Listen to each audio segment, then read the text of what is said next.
what's going on, everybody? This is the Dating is Hard podcast. I'm your host, Joe Welkie.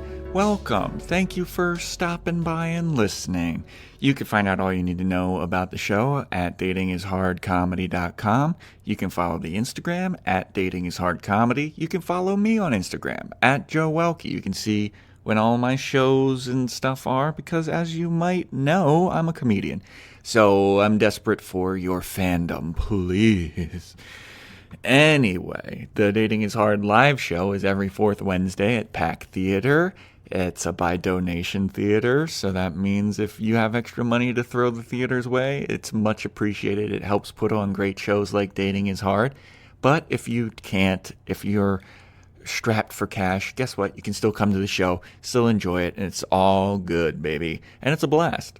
For those of you tuning in for the first time, the Dating is Hard podcast, this is a show where I get on dating apps and my profile says, hey, I'm looking for people to come on my podcast that have the most interesting, crazy, and unique experiences through dating that I can find. And I'd love for you to come and share your story and share your opinions. And if you've listened to the podcast previously, you might have heard me complain, or not really complain, but mention that like I need to get some more guys on here. So recently on the hunt for these people on dating apps, I've opened it up to both men and women. And today we've got our first male guest that I was not familiar with before. Like previous male guests I've had on the show have been, friends of mine or people that I knew already.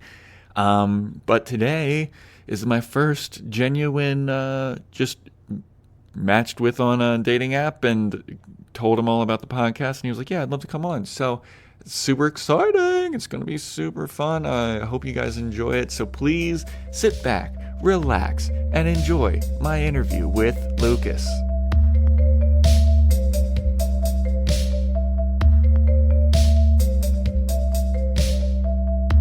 Hey everybody, welcome to the Dating is Hard podcast. This is a podcast that's all about relationships, dating, and all that good stuff. If you don't know, I've been on dating apps with profiles that say, like, I'm looking for interesting people to come on the show and talk about their most interesting, crazy, appalling stories from their dating history. And we met, or I met, I don't know why I always say we. I always fucking do that. It's so stupid. Like, hey, why don't you contact us? It's like, it's just me. I'm the only person in this operation. But I just got connected with today's guest through Tinder, and then we've been messaging back and forth. We met a little bit ago, and so I'd like to welcome to the show Lucas. Lucas, how's it going, man? Good. I'm doing great. I'm happy to be here and to get you into my world. Yeah, hell yeah, man. It's different. So you're the first male person that I've had on the podcast that I met through a dating app. Like the other male guests that I've had have been people that I previously known or like I know through a friend or something. But you're the first complete stranger that I've met through a dating app that is a man. So they were probably like holding back on you, huh? On some things they didn't want to talk about. Yeah, maybe. You never know, man. That's what's the great part about this is you get to hear a bunch of different stuff. So that's what we're doing here. So we got connected through Tinder. How's that going for you? How's Tinder been? I've had an on and off relationship with Tinder because, I've been bad where I've matched with them and then I'll just let it sit and then they'll all get mad and just unmatch me or there are moments where okay, I'm going to take this seriously. I'm going to message everybody and have a conversation and then I don't know, I feel like with me, it's me and the other person are never on the same wavelength. How do you mean? Like you're not on the... It's like let's just say it's a chat room or something. Like when someone's there, I'm not there, and then vice versa. Yeah. And so like let's just like call it misconnections. Oh, misconnections via Tinder. Oh no. Yeah, like remember. I don't know if you ever dove into like Craigslist like misconnections. Did you ever do that? Yeah, I did. Have you ever successfully met someone through that? Actually, a handful. Wow. Yeah. Where you're just like, I saw you at the ice cream parlor or whatever. Misconnection. Ice cream parlor. What is this, 1950s? I'm a fucking idiot. Because like, well, the gay scene is very small compared to like bigger heterosexual scene.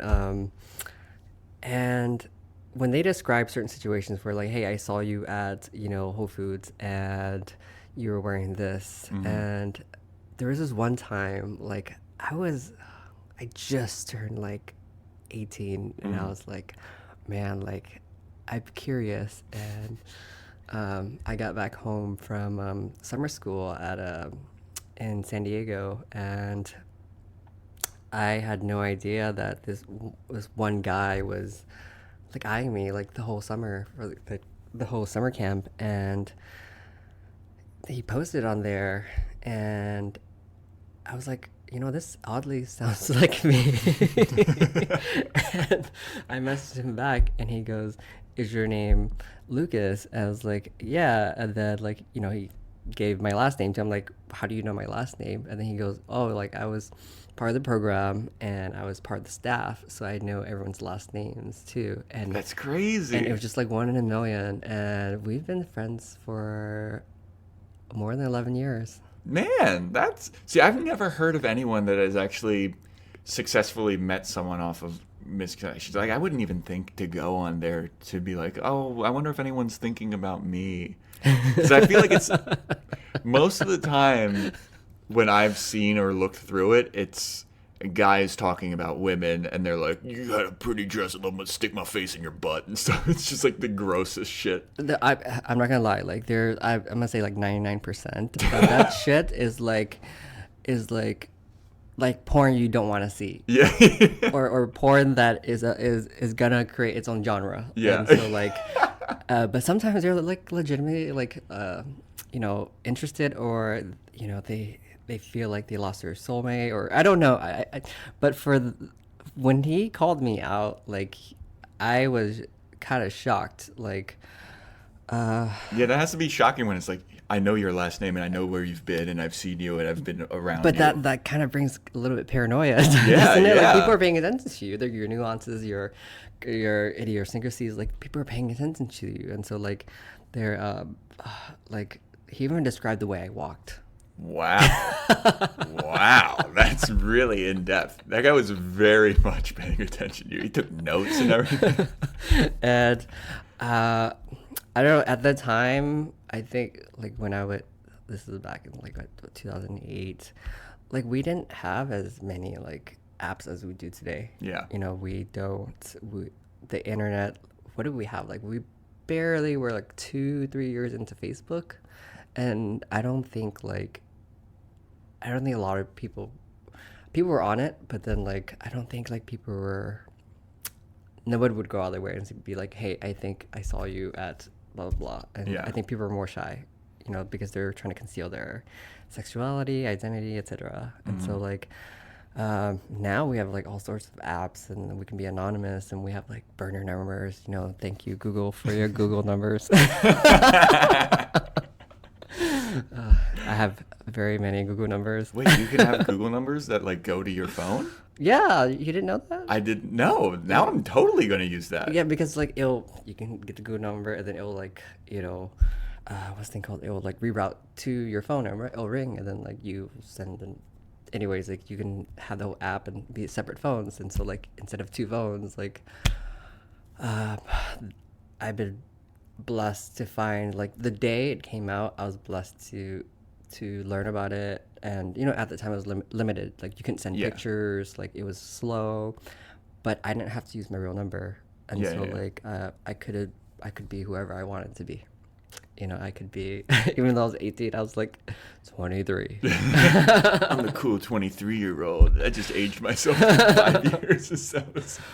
So you met the guy from Misconnections. Yeah, I met him, and it turns out like he was living in San Diego and I was living in the Bay Area, and then like he just happened to have graduated and from San Diego, and he's also from the Bay Area, and we were like almost neighbors in the same city. Whoa. And we met up. I knew like it was a misconnection thing, and maybe he wanted to know more about me, and he did know more about me. And then like I think from maybe 15 minutes in, I realized, okay, this guy's gonna take the friend zone. You friend zoned him right. Like I just knew like we fundamentally like our beliefs and our goals, and like he was, nothing wrong with like the 9 to 5 life, but like that's what he saw as success, and he wanted like to go down the route of like a college career, college degree, and then like work in a finance firm and all that stuff. It's just like, that's great, but that's not how I function. Yeah. And I think myself as like like kind of like a, I don't know how to describe it, like you're have you ever heard the phrase liminal? Liminal? Yes. No. So there's subliminal, and then there's like consciousness, and liminal is like right in between. Okay. And so that exists with a lot of concepts in life. And so like I've always like like the line between the world is not black and white, it's more like black and gray. And so I think I live my life and my character and everything I do is more in the gray area, and he was more solid black. Yeah. Like very defined. I know exactly what you mean. And yeah. And so I just knew like he wasn't a bad guy. He was perfect in every way, but not perfect for me. So I tried to give him hints that crazy 1 in a million that we met in Misconnections, and we were in the same program like when I was like still a minor and he was not. And he kept insisting like we hang out and stuff like that, but like the connection just wasn't there romantically. No, but we're still friends. Well, that's good. That worked out somehow. That's the first successful Misconnections I've ever heard. Yeah. So that's something. Yeah. They're like in my living day, there's like people who have seen me for years, but I worked at I worked out of this like temp office for like a little bit, and like there are people who notice you, and like they don't know your name but they never go up to you, and like and then round robin, like I meet them in another city. Yeah. And then they finally like come up to you and be like, "Hey, are you did you work at Best Buy?" I'm like, how do you know that? They're like, "Oh, I've seen you a few times." And then like, I remember you from years ago. I've been watching you. It's like, oh, flattered, but also creepy. Social media is a compliment to get a new follower. Yeah, but in real life, it is absolutely the opposite. It is opposite. Yeah. So yeah, it's been, now that the government has shut down like not Facebook, Craigslist, like personal ads, like I'm not on there, but there's so many other forums and websites where people connect. Like this is how I describe myself, but I know it seems like a negative way, but like I'm like, fucked up people make me feel normal. They do. I feel like, man, like I don't have to live in this world dichotomy, like where like dating is like, or black or white, or like, you're gay or you're straight, and there's nothing in between. Mm-hmm.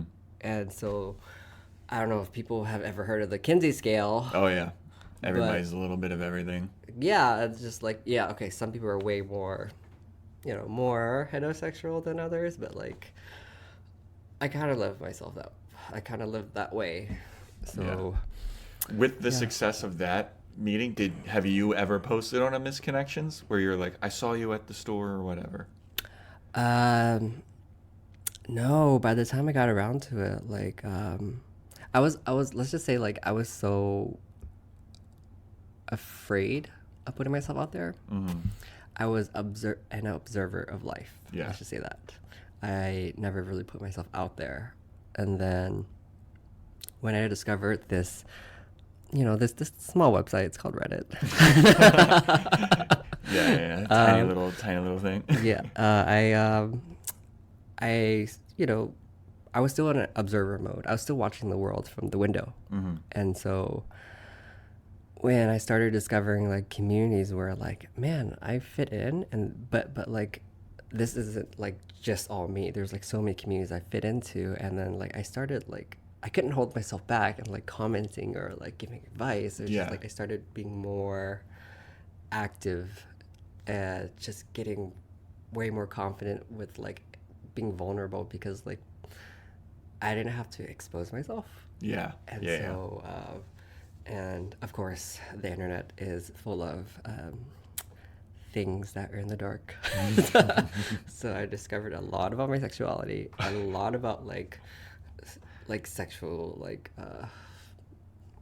quote unquote deviants, but I feel like we're all deviants in one way or another. Oh yeah, totally. Like I think porn kind of like really changed the way we look at sex, and so I learned a lot. Like people have a lot of different fetishes, and I've come to terms with mine. Well, it's the other thing is one person's deviance is like another person's safe stuff. It's like, oh yeah, I'm really into like getting whipped, and then somebody else will be like, oh, you like getting whipped? That's nothing, Yeah, like, they would try to one up you, right? Yeah. It's like they would think of you as like, it's like, oh my god, look at this little baby, he likes getting whipped or something. And, like some Quaker in Pennsylvania is like, I would never, But that's the thing, like, I don't know, like for the longest time I've always felt guilty, like discovering like world within worlds, like the world of BDSM, the world of like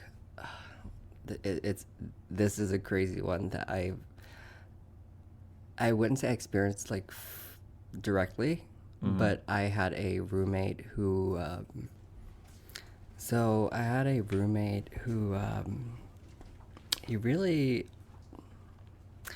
he didn't introduce me to the world, he kind of propelled me into it. Like not me actively participating, but I understood and I was around the same type of people. But he was, I don't know if you ever heard of a chaser. Oh yeah. Or like a bug chaser. Yes. Yeah. And I thought it was like, very small, and that was a very dark like segment of the world that I got to understand. Like, do you want to explain that for people that don't know what it is? So bug chasers, they're a group of, I'm just going to speak from the perspective of a gay man. Like they call it the gift. So it's HIV 1, and they seek out unprotected sex groups, parties, circuit parties, etc. And they look for people who have been infected but are not treated, so are still infectious. And I remember the first time he brought it up, he was like, "Yeah, I'm HIV positive," and then, I mean, he didn't tell me the straight truth, like how he got it. He was like, "Oh yeah, when I found out, it was no big deal." Yeah. And then later, I was like, Um, so you have a very complex version of it. I'm like, and he goes, yeah, like he forgot he told me the lie in the beginning. He goes, yeah, like the guy who like infected me. I still talk to him. I was like, oh, I thought it was like a random hookup. He goes, oh no, like I wanted the gift. Oh, I thought it was really hot at the time, yeah. and I I was like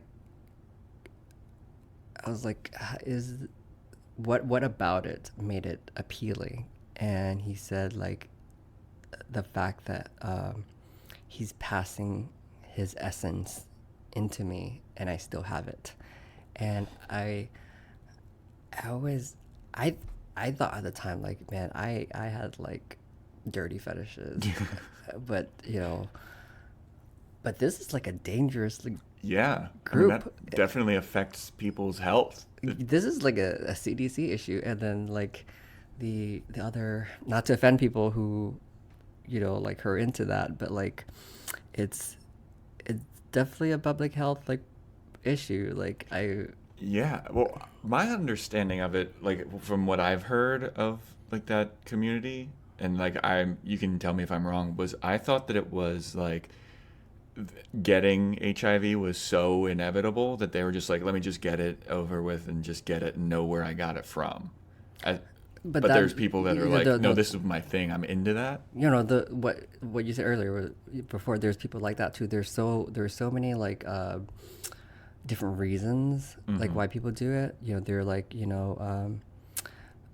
yeah, like you said, inevitably, quote unquote, inevitably, I'm gonna get it anyways. And we live in a first world country where I can just pop a pill and I'll stay alive. Yeah. And so like that kind of fatalistic mentality, like it's kind of growing Wow. because the introduction of PrEP. And for those who don't know what PrEP is, it's like you take Truvada, which is like an antiretroviral, and every time you have unprotected sex, like it's supposed to block like HIV from growing, and it kind of dies. But the thing is, like, because of that,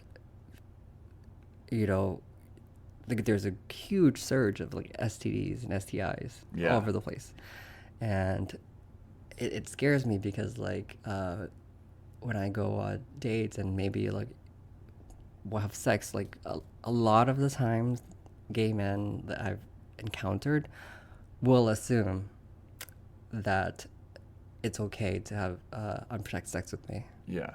And so it's kind of like bewildering how like this one small cult that I don't know how they call it, cult or like a little blip, and I don't know, but like it's just it's kind of becoming like a little bit more mainstream in gay culture now. And Yeah. so like it's kind of scary. Like, it makes me not want to date right now. Like I just Yeah, I mean, that's very scary. And like, that's such a, I guess, like an issue in the gay community too. Like, it, yeah, I don't know, man. I've never met a person like a chaser, yeah. but I just, the mindset of it is just like so baffling to me. And the people who the I would say like 50% of the people who do it are the people who are wearing the suits, Oh, really? are Like high class? are the ones who outside in your daily life where like you have no idea who they are Man, behind dude. closed doors. But that's like everybody though. Like, but these were more extreme. They will do anything there. And they, I think they're considered more the extremists, and so they will cross different like categories like fisting, or or like scat. I'm like, oh my god, I don't understand that. Like I don't understand that. Like, one guy to me on a dating site, like I think it was Bumble, which I've given up on after him. Like, Wait, why'd you give up on Bumble? Because of this experience? yeah, like he we were talking about the same subject, and then he was like, yeah, everybody has their own thing. And I'm like, yeah, I get that. I'm like, what's your thing? He goes, I'm really into watching guys take a shit. And That's certainly a thing. and I said, and I didn't want to. I didn't want to be offensive and say like what I actually feel. Yeah. And so I said, okay, can you describe to me or contextualize to me, for me, what about it arouses you? What about it gives you mental stimulation? He goes, just the act of something that's so private. And I get to share that experience. And I said, oh, okay. And I immediately unmatched him. Cool. Thank you for the explanation. Unmatch. I mean, I understand the logic behind that, I guess, where it's just like, this is such a private, intimate moment, and like if you're sharing that with me, it's like super hot, I guess. But it's also, on the other hand, it's shit. It is. It's like it's not clean, and it's like it smells terrible. It smells terrible, and I'm like, if you're shitting flowers, I think you need to see a doctor. Like, I don't know. Like, there's just, this world is like, I think a lot of people have the misconception. Like, if you're listening and you think that Prince Charming is coming there to swoop you off your feet while you're binge watching Netflix, it's not gonna happen. Yeah. It's like you have to have. The internet has given birth to like preferences, and not only that, niches, and like. I mean, it's opened up to a lot of visibility for smaller communities too. Like you were saying on Reddit, like there's communities for every type of kink or fetish or something that Absolutely, you're into. and it's not small either. Yeah. They're like, they start at least with 30,000, and they go. There's this one Reddit where like, I kid you not, like there's more than 500,000, and please look it up. Like it's called No Fap. Oh yeah. And I didn't know that was a thing. I thought that was just like a Christian thing. Yeah, no fap is like you don't jerk off because you feel like you're losing your like manhood because of it or something. You're losing time. It affects your health. Blah blah blah. And like, you know, and I was just reading these things, and some guys go 1,000 days without like masturbating or having sex, and I'm like, and I want to say like a lot of these guys are not doing it out of religious reasons. Yeah. And they want to feel empowered and all that stuff. And so like, and they will date like other guys who are also into that. So I don't understand how, like, I know sex is a big part of like dating and relationships, but like I don't understand how two people can't like. Yeah. Well, I had a buddy that was asexual. He identified as hetero-romantic asexual. So he was a guy and he would be romantically interested in women, but he had no interest in sex whatsoever. And he got married and stuff. So it worked out for him with like somebody that was okay with that lifestyle. And I think that he may have also like softened up on his asexuality, and I think that they might have sex. I'm not sure. Haven't asked him. Haven't really delved into his sex life. But there's definitely people out there, and especially if you're in like the no-fap community, you can find people that are like-minded even in like your own city, you know? You'd think that it's like more bizarre and hard to find, but then with the internet, it brings people together, and also sheds light on all of these different communities that you're like, what the fuck? I didn't even know that was a thing, you know?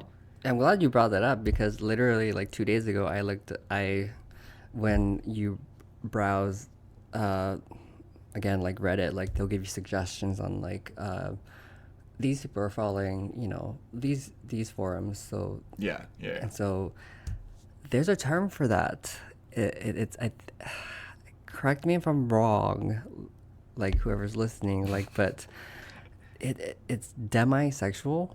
I think that demisexual, I know a guy that also said that he was demisexual. He's a comedian. And I think it was like you can only have sex with somebody that you're absolutely positively in love with or something, right? Like you have to have an emotional connection. Yeah. For a person to have sex. And after hearing that, it kind of made sense, like, who with talking to friends who said, no, I can't have sex with a person if I'm not in a relationship with them. I'm like, maybe you're demisexual. Yeah, maybe. And then I kept I went on Wiki to read it, and they're like, this research is still new and everything, and then it kind of split into like, okay, sexual orientation is not the same as romantic orientation. Yeah. And I'm like, whoa, like, is this like a new school of thought that, or is this something made up? And I just kept reading into it. So there is a group of men that,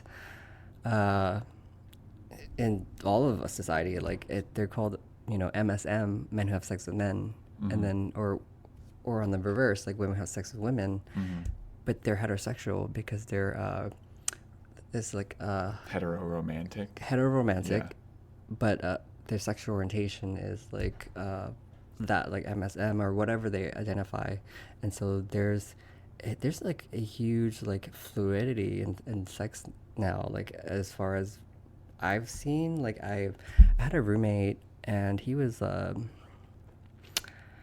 we were looking for a third roommate, me, and when I first moved here in 2015, we were looking for a third roommate, and he was a very attractive, like tall, like Jewish guy, and he was like, I'm sexually fluid, and at that time I wasn't sure what that meant. Yeah. Like I thought that, okay, maybe he's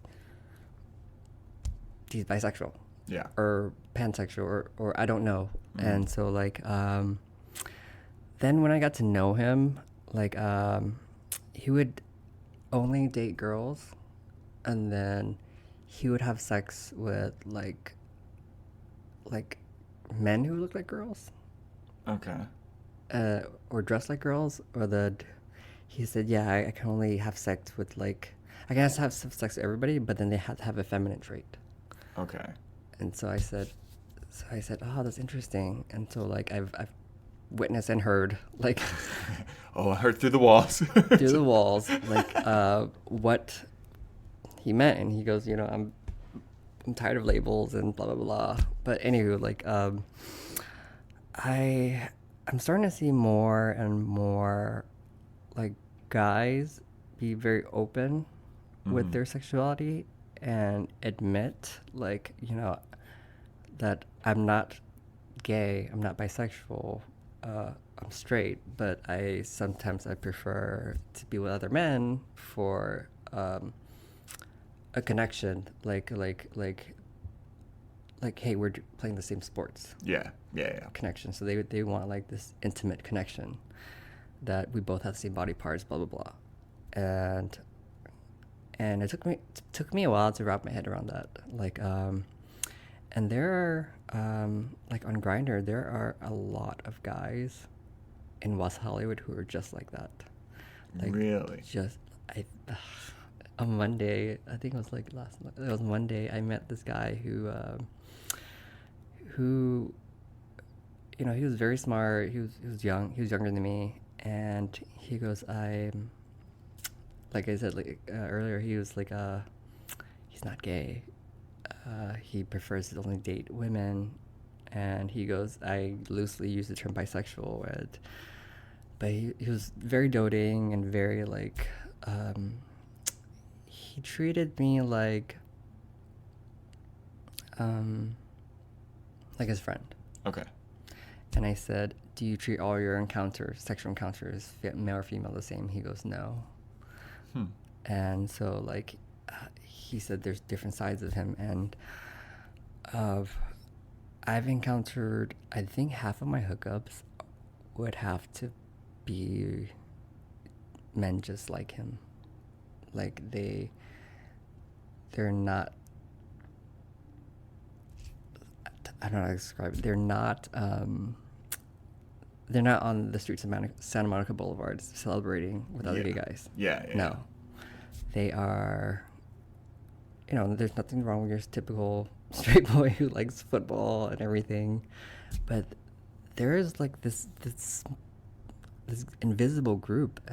They fit in that. There's abundance of it, and more so than I realized just talking to a bunch of them. And when I lived in Orange County, a very conservative county, Mm.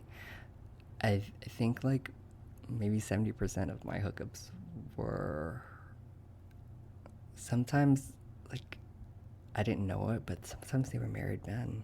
Married to women? Yeah. And they were just like, dude, I just need to fuck a guy. They're like, I can't be myself. Like my Wow. partner would not accept who I am. That's crazy. And they didn't exude any like stereotypical like gay like nuances. Mhm. Like they were just who they are, and they were comfortable with that. But they were quote unquote like already settled. Yeah. And these were young guys. These were like 29 to like 34, like 30. They're still young guys, and they're like, "Oh, it's too late for me." And Too late for what? To like come out to, or identify as that? but the thing is, like, they don't identify as gay, and Yeah. so they don't feel the need to like announce to the world, "Hey, like, I like vaginas, but like sometimes I have an inkling to." Just need to fuck some dude butt.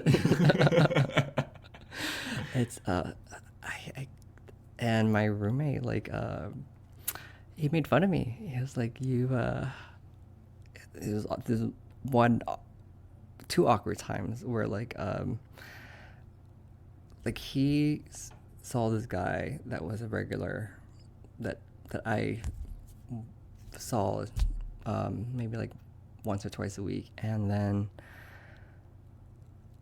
I didn't know. I think we were like Ralph's or something, and he turned around. He goes, "Isn't that like your buddy?"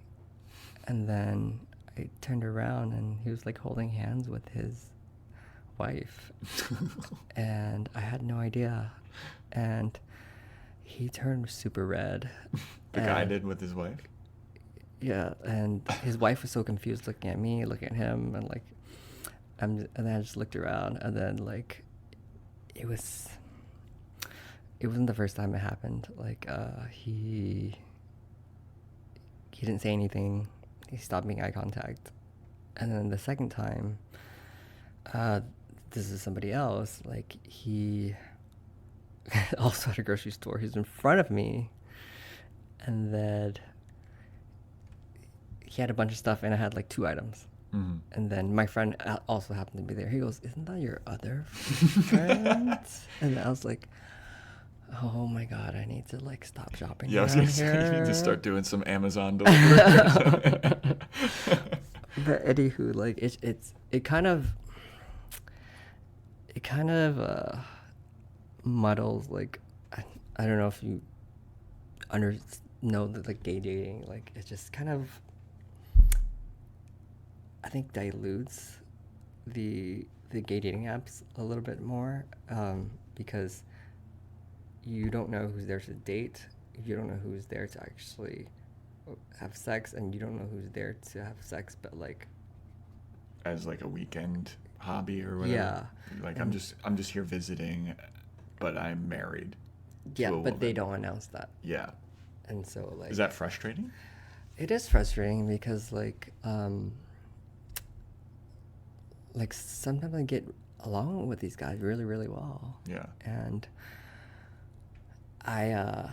it brings me back to like when I was, I think it was 2015 or 2014.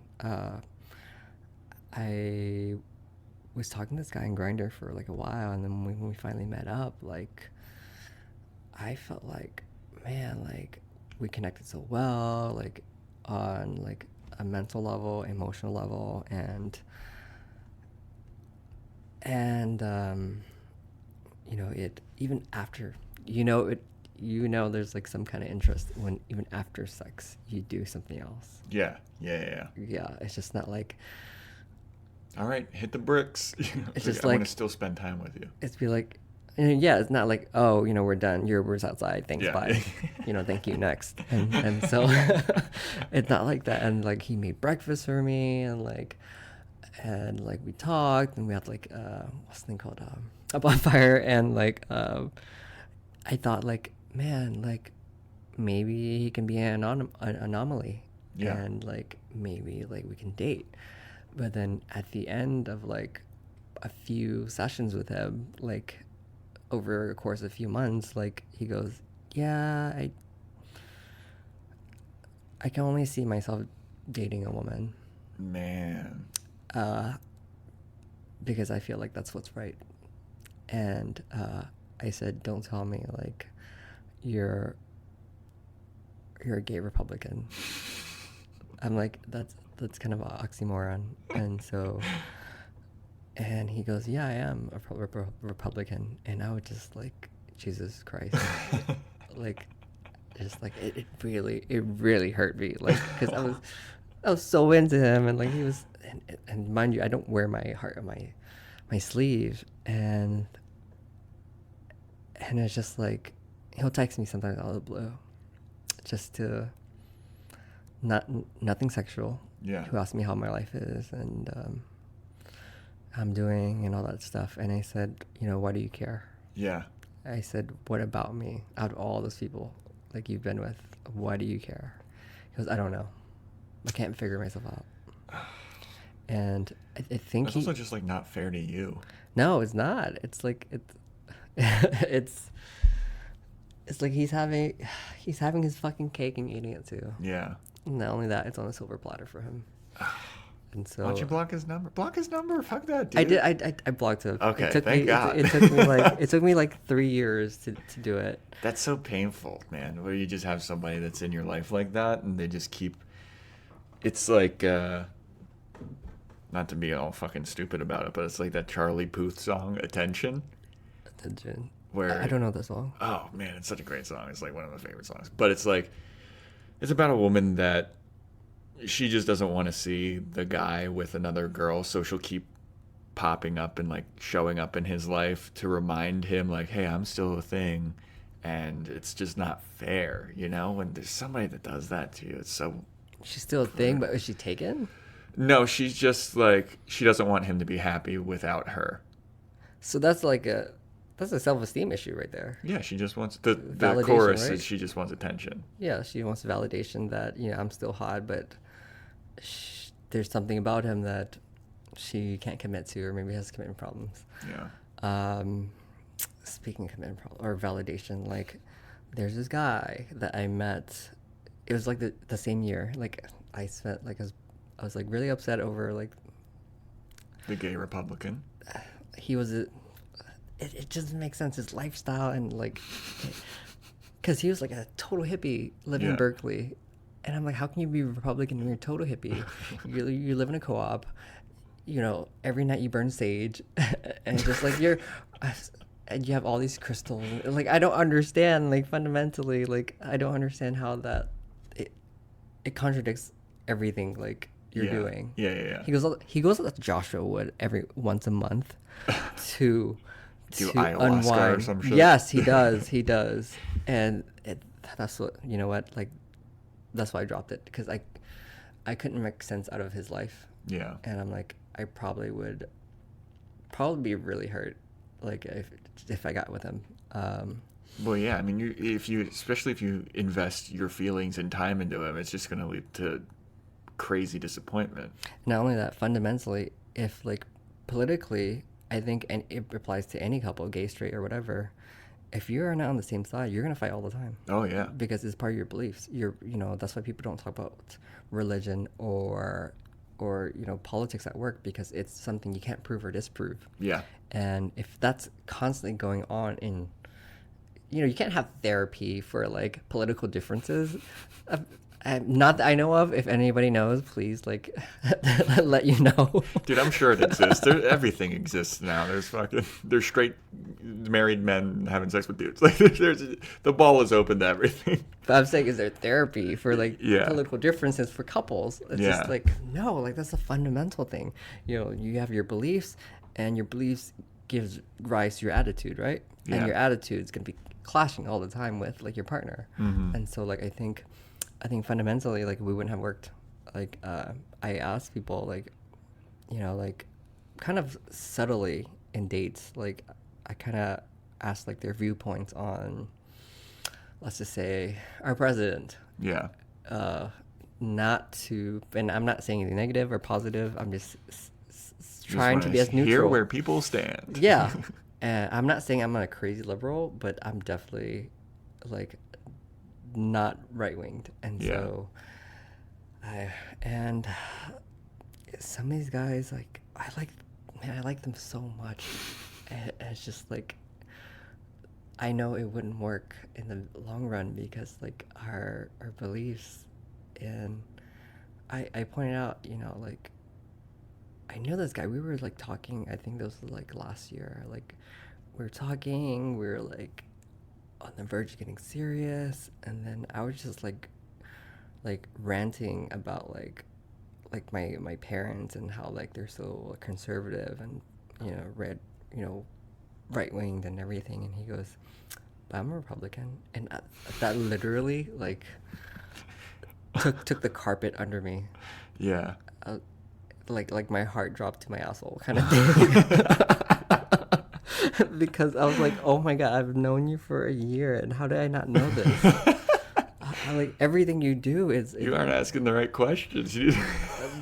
but it's just he goes, you know, I'm like, you support our president, but our president doesn't support us, Yeah. or like he had to give us mixed messages, and Yeah. he goes, well, he's not all bad. I'm like,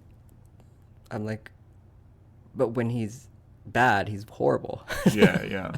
So I urge anyone to really like, okay, when you get to date people, understand their values and where they're coming from, because where they're coming from affects a lot of how they will act.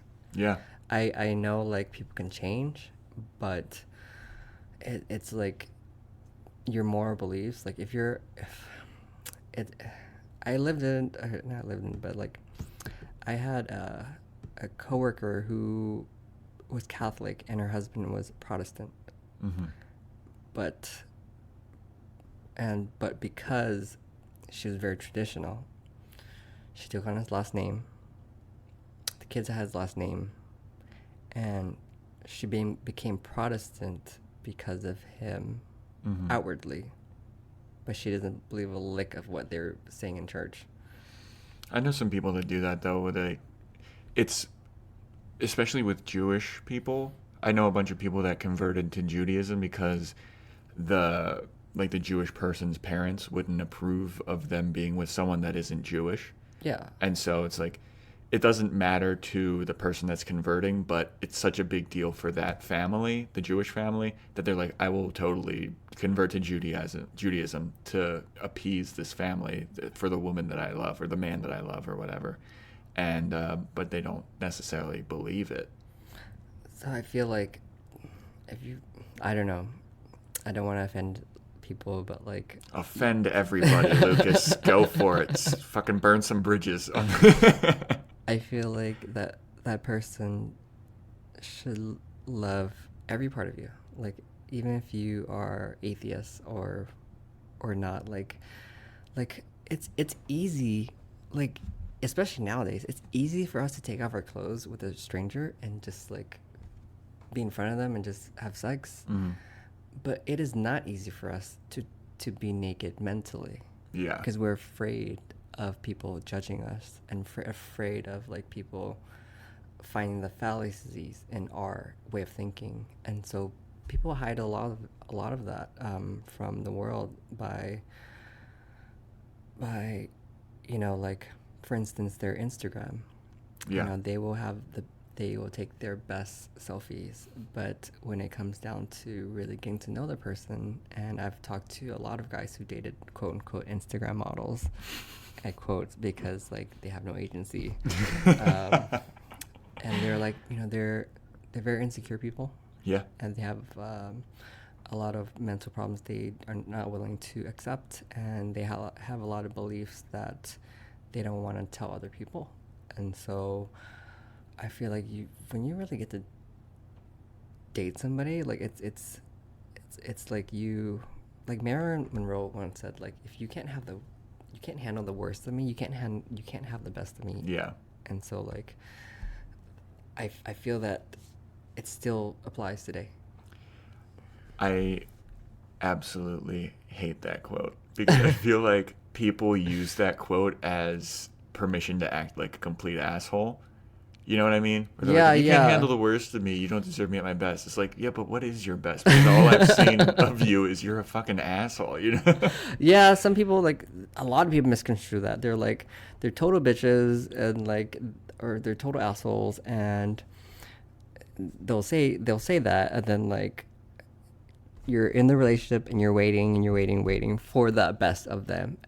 And then you just become resentful. Yeah. Well, then it's like, why aren't you, especially if you're just starting to date or something, like, why aren't you presenting yourself as your best self? You know, this is like, you know, when you go to a job interview, like, you're not like, well, I'm a fucking slacker and this is whatever. If you can't accept me at my worst, you don't deserve me at my best. It's like the first couple weeks of dating, I feel like is like that job interview period where you want to show your best self.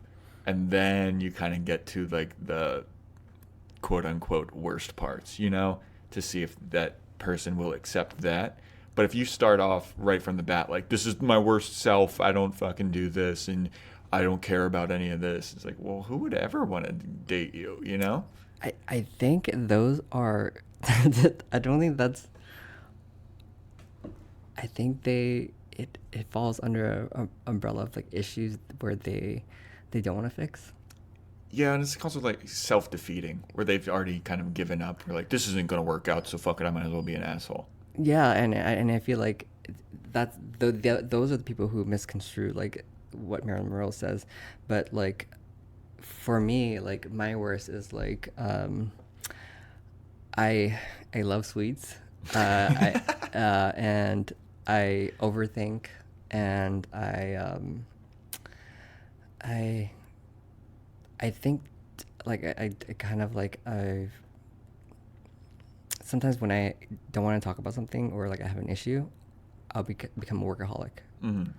And those are my bad sides, not because like I'm not trying to work on it, not because like I'm like trying to use that as a hall pass to be like, okay, I'm an asshole, take it for what it is, but Yeah. just like those are the worst sides of me. And if you can live with that and you can deal with that and you can help me become better while I help myself, like I think you're the one for me.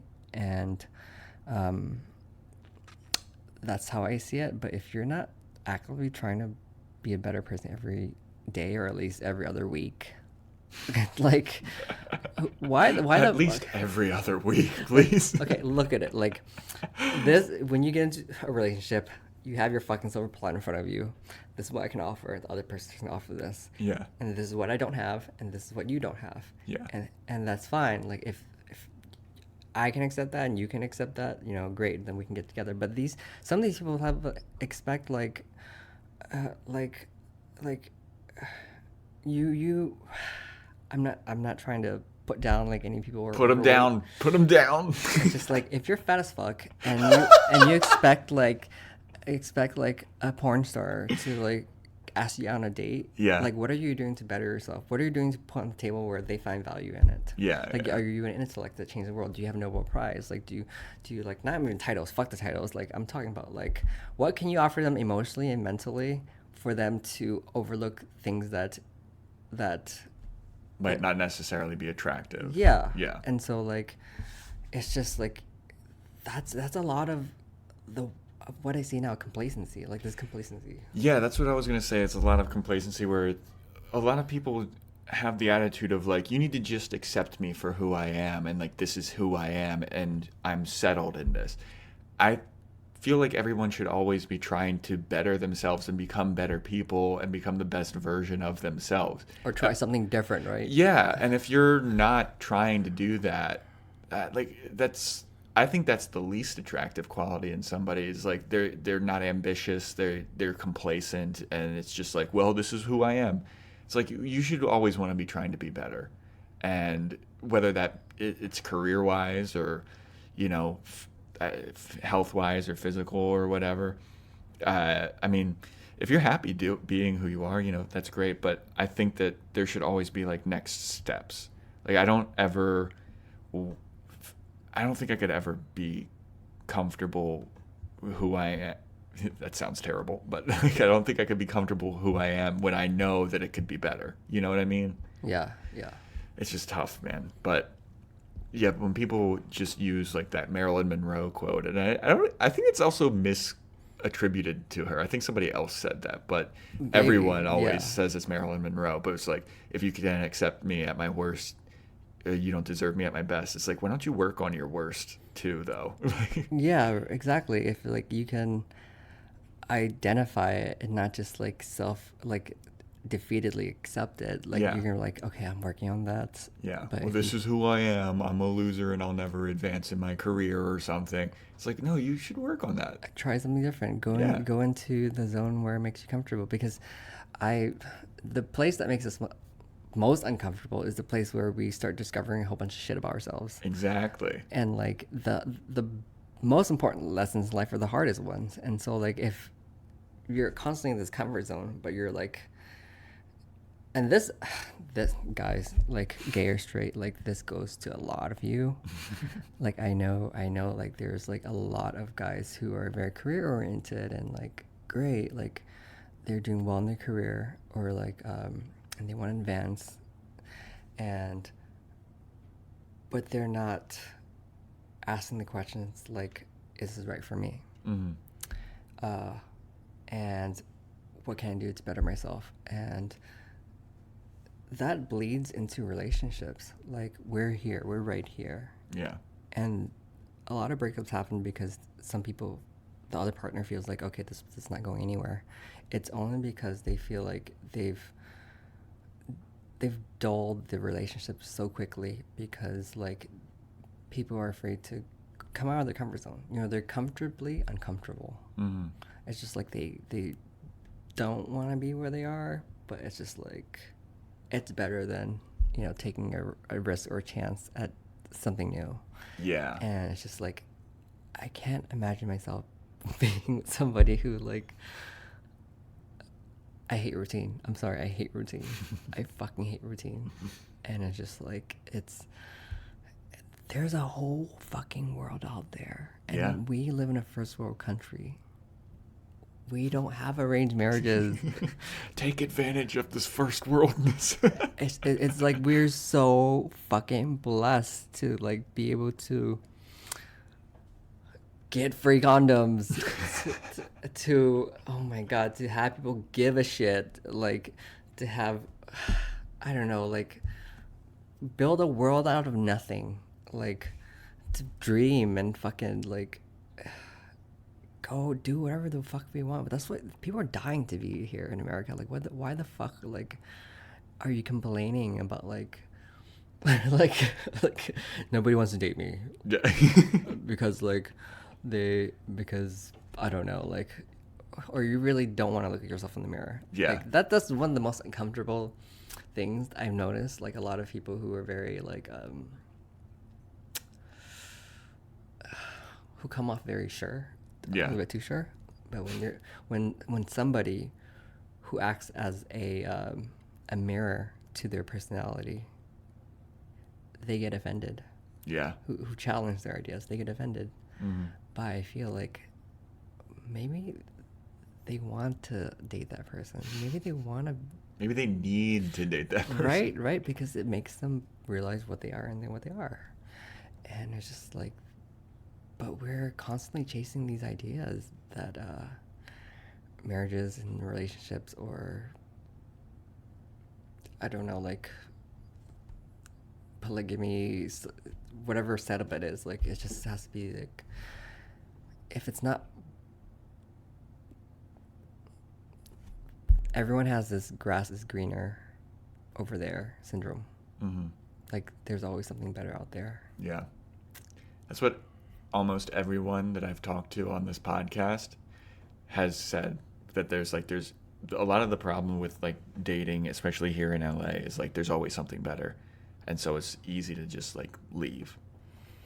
It's just like you don't give it enough time to discover that better Yeah. with that person, because like like, for example, your friends are like the extensions of your personality, right? Mm. Every friend is like a different side of you, for the most part. And if that person, doesn't you connect with, if you don't see that side of you come out, like as on your own schedule, then I feel like, and they didn't do anything fundamentally wrong. Like I feel like I feel like we're in this hyper speed, like we, like we gotta sort through quickly to find our match. But it's just like, if we don't slow down and give the person the time of day, and give ourselves the time of day to understand what the fuck we want or what we don't want, which is the easier question, then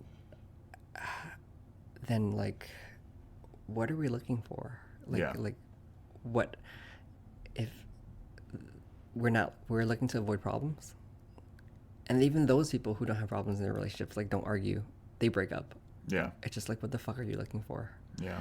And so I think, especially in the gay culture, the grass is greener. Like, even I've heard of models, like, and who are like super smart, get cheated on. Yeah. Because, what's the next best thing? And I feel like it kind of stems from our like consumerism, like, because electronics here are like a lot cheaper than other countries.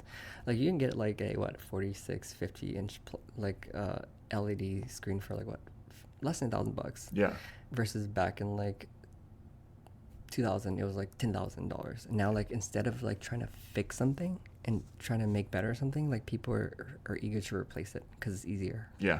And so that bleeds over into relationships. And so I think that attitude, we really need to step back and be like, we got to treat humans like humans. Yeah. Not like electronics. Yeah, we're losing a lot of our humanity with like the prevalence, of dating apps and just having so much selection.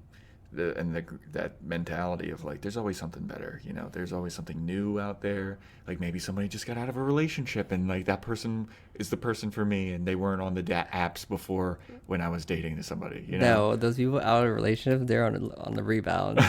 They just want to fuck, or just fill that void, or just don't want to grieve, or don't have the emotional capacity to grieve. So I avoid those like 100%. because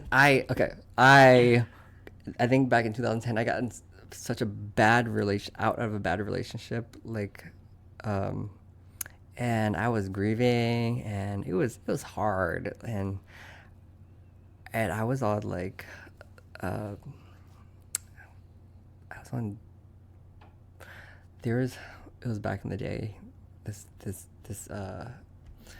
where we had MySpace, right? Hell yeah, MySpace. Fuck yeah, top 8, baby. And then we had MTV owned this gay dating network. That was really just like, it was like probably the only platform that I felt like was more social based than sexual based. Mm-hmm. And it was like one of the first, and it's called Downlink. Downlink? Yeah, it doesn't exist anymore because they kind of pulled the plug on that. Yeah. But it was like people could went into chat rooms, and like they got to know each other, and like it's not like today. It's it kind of slowed people down a little bit, and I got to know people, and the guy I was dating at the time, I met him through there, and we were talking for like 2 years. 2 years on the Downlink chat rooms and stuff. Yeah, we're just being friendly and getting to know each other. And when we broke up, it's just like, it was tough because like we both when I say it's a small world, it's a small world. Like, during our rocky phase right before we broke up, his body, I don't know if this is like way too specific. Let's just say he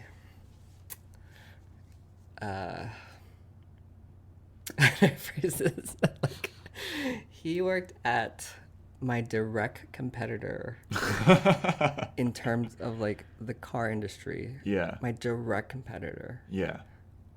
And we were head to head, and After you broke up, it was like, I'm gonna take his industry down. no, what the thing was like, I worked at his, I worked there, and right when we were about to break up, his boss became mine. Oh, okay. And she's been friends with him forever, so she knew everything. So she heard from both sides all the time. Yeah. And because me and her became friends, and she was just like, I was going through a tough time, and like sleeping like what 2-3 hours a day barely, and just like and she knew both of us. Yeah. And like every time I was hanging out with her, I would see like a text, his name. I just like I couldn't get away. Yeah. And then like the car industry it's small. It's so small, especially in like the Bay Area. Like I had a coworker. Let's just call her Eve. Okay. Eve, she I showed her a picture of my ex, and she was like, "Oh, I remember him." I was like, "From where?" And she said, "I was trying to sell his family member a car, and he used to come to that dealership all the time." And I was like, but my boss and her didn't work together. I'm like, how do you people know each other like this? And it just made things like worse, because like she lived like a block away from him. Oh, so every man. time I hung out with her, I would have to hide where I parked. Oh. And so it was such a small world, and it's just like, and you know, this is one of the reasons why I don't recommend dating your coworkers, because like it's very hard to separate both. Don't dip your pen in the company ink. It's so hard to get over that person. It's because everyone and everything is a reminder, especially in the same industry. Yeah. And I think like fast forward like 3 years, like it was like my senior year at in my college, and let's say I went to Berkeley, and my professor, she said she married 3 guys in her faculty, and They all still work together? yeah. Oh, no. And she said it was very fucking hard, where she had to be a visiting lecturer to different campuses just to get away from that, and then come back. And then they she was promoted to the head of the department. Oh, and Not only were they all professors, they were all under her? Yeah. Yeah. Like literally at one point. but she talks about them in her lectures all the time, and because it relates to what she's teaching, and so we know so much about like the intricacies of like her relationship, everything. And I was just dying because like I could relate, because she was talking about this one moment where she was like, you know, I was just grieving, blah blah blah. But then he was like, she was his mentor,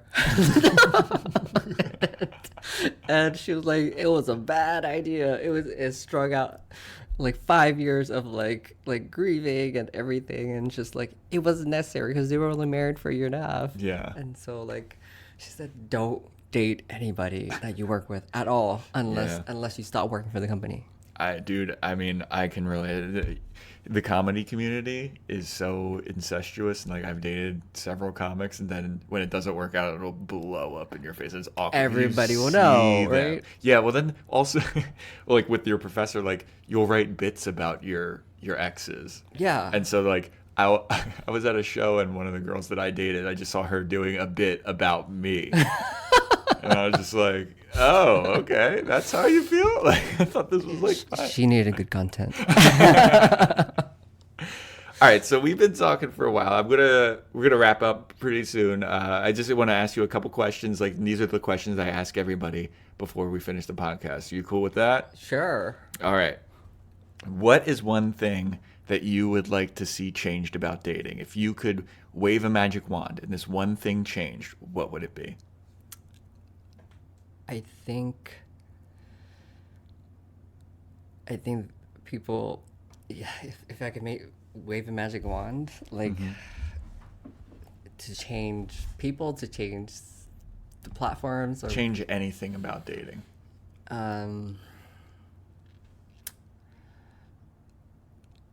I would make it mandatory on every dating app to reveal people's emotional intelligence scores. Mandatory. You know how the asterisk? Oh, this must be filled out. Absolutely. Because it will gauge like, oh, this person like barely knows how to function as a human being, but is hot as hell. Fuck. Should I just fuck or chuck? Yeah.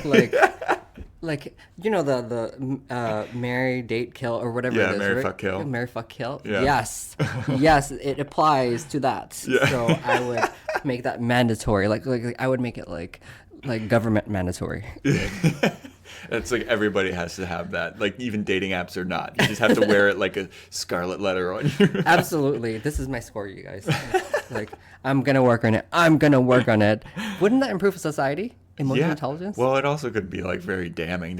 You watch anime? Yeah. You ever watch Psychopaths? But I will. I haven't. Psychopaths, there's the concept of it is like everyone has an emotional hue. Yeah. And they have to have it, it's like displayed at all times, and you can like read someone's emotional hue, and people, like law enforcement uses it as a way to predict who is going to become a criminal. And if your emotional hue gets too out of control, then you just automatically get arrested. It's kind of like Minority Report, that movie with Tom Cruise, where it's like they're predicting based on your emotional well-being, number one, like what job you should have, if you're going to be a criminal or not, and like who you should be dating and stuff like that. Yeah. And it leads to this like crazy dystopian future where people haven't committed any crimes, but they're getting arrested because they're like unstable emotionally. Okay, I don't want anyone to get arrested, but I just want people to be dateable. aware. It's like going to college. You have a college degree, right? Yeah. It's just like if not, you can say like still in college working on it. Yeah. Which is fine. But I feel like it pushes people to work on it more. That's a good point. Okay, I'll agree with that. But I don't want to live in a dystopian psychopath future. I did that maybe in the stream, but it might come true. I don't know. I don't know this world. All right, last question that I ask everybody before we wrap up is, what's one piece of advice that you'd like to give everybody listening about dating? Dating, try to date, quality over, quantity. Like, just don't go on dates because like, get to know the person through like talking to them. Like, if they seem like they're such in a rush to get your phone number or like to know where you are, to go on the date like in the next few hours, like I feel like that's a red flag because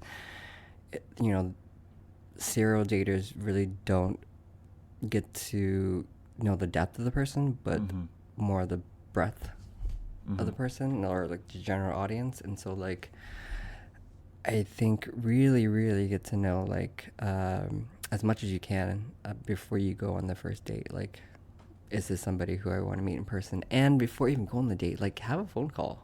Yeah. Because they could be totally different.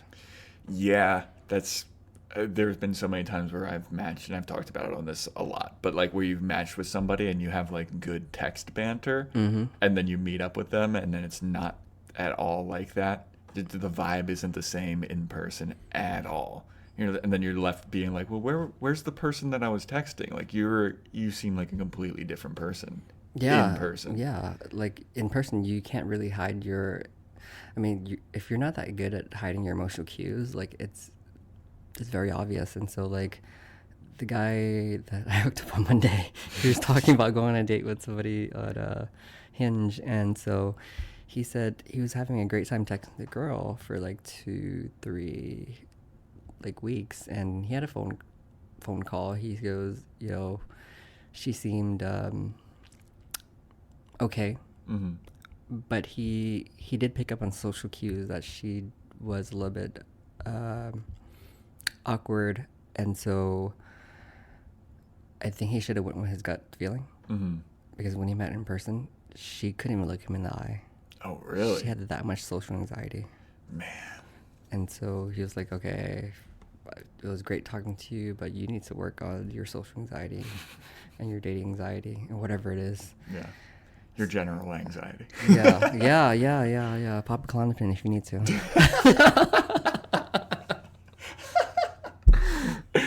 All right, Lucas. Well, thank you so much for doing this. I really appreciate you coming on the show. Do you have any like website that you think people should go to, or like advice, or this is your time to like plug or promote anything that you want, any kind of like thing that you recommend to people? I look up Google Jonathan Gottman. He is a mastermind behind emotional intelligence. He has a 94% accuracy rate of predicting divorce just by watching a couple, for 5 minutes. Wow. And so he knows his shit, and he's been happily fucking married forever. Yeah. And everyone he's worked with, and he doesn't try to sell you shit. Like he's a professor and a teacher and a therapist, and he's trying to promote like emotional intelligence throughout society. Yeah. And he's helped so many people in so many different fields, especially in tech where people couldn't work together. Yeah. He got in there, worked with them for a few weeks, and they just made magic happen. And so many startups like use him as a reference. I think Gary V also referenced him a few times. So Gary Vaynerchuk? Yes. I don't know if that's the correct. Was that the right pronunciation? Yeah, Vaynerchuk. Yeah. And so like up Jonathan Gottman, if you have a moment to read whatever he has online. But there's so many things that are digestible. Like it's not like over your head. Yeah. All right. Well, Lucas, thank you so much, man. I really appreciate you coming on. Yeah.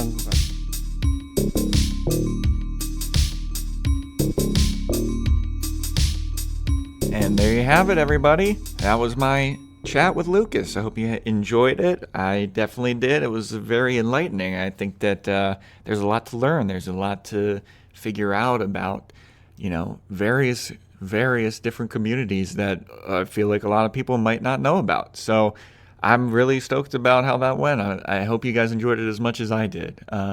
If you want to know about the show, www.datingishardcomedy.com. All the information is there. There's a contact page if you want to contact the show, if you want to drop some suggestions, if you know somebody, if you want to suggest a question that I should be asking people, any kind of feedback or want to get in contact with me about the show, that's the place for it. You can follow the show on Instagram at datingishardcomedy. You can follow me on Instagram at Joe Welkie. Also, hit up joewelkie.com. The Dating is Hard live show is every fourth Wednesday at Pack Theater. It's a by donation theater. That means you can throw some money in the way. That's awesome. If you can't, guess what? You can still come to the show. Like the podcasts on all platforms. Share it. Tell your friends. Subscribe. Rate and review. All that good stuff that makes podcasts successful. I'm pretty happy with how this is going. I think it's pretty successful. But, let's take it to another level. Let's give all those 5 stars possible, baby. Let's get it going. Make it a thing. It's already a thing. I'm feeling good about how it's going. I'm really happy that I get to do it, and I really appreciate you guys coming by and listening. I hope you stick around and continue to listen. So subscribe, rate, review, all that good stuff. That's about it, everybody. Thank you for listening, and later.